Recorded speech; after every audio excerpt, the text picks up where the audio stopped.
Hello, my name is Richard Mawle, and this is my provocative statement presentation. When I was thinking how to approach the talk, I decided to start by reflecting on my personal experience of farming. My grandparents took over the lease of the farm, you can see in this photo, in the 1930s. When they arrived, these chalky hills were mainly used for grazing animals, but here you can see them planting wheat or barley for the first time. When this photo was taken, around 25 people worked on the farm, which for a farm of this size is equivalent to about 10 hectares per person. 10 years later, those 5 horses you saw have been replaced by a 30 horsepower Fordson tractor. Though the number of people working remained the same, both technology and people power were needed to increase the average yields to feed the UK throughout the Second World War and the years of rationing that followed. We jump forward to the 1990s and 2000s when I was working on the farm. By this time, we have moved from 25 workers on the farm to 5 workers and a 160 horsepower tractor.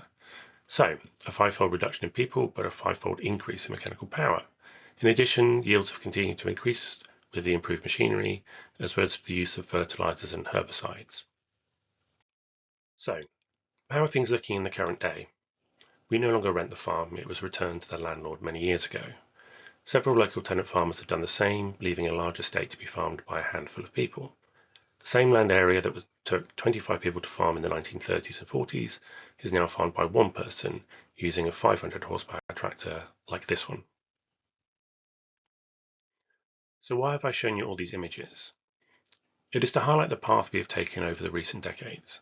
Yields have increased and food prices have dropped due to things like buying larger, more powerful machinery, increasing the size of fields by removing hedgerows and fences, using synthetic fertilizers, herbicides and pesticides, and more recently crop optimization through selective breeding and GMO, as well as precision agriculture using technology like GPS and autonomous steering.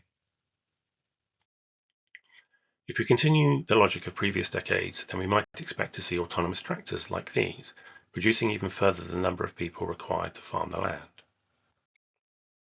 However, perhaps we need to step back and consider other approaches for the future of farming.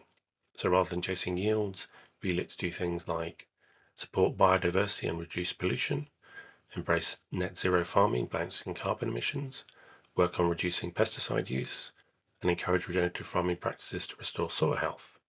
In this context, precision agriculture could mean much more than just self-driving tractors. Here, the small robot company autonomous weed detector is being used to map fields and what is growing where.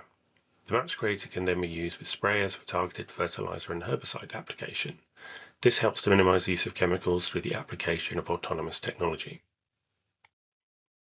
So, the future of farming could look something like this AI-generated image. And hopefully not this one. I hope you've enjoyed this brief presentation. My provocation statement is, autonomous agricultural systems will perpetuate conventional farming practices, further delaying the reforms needed to protect the environment. Thank you for listening.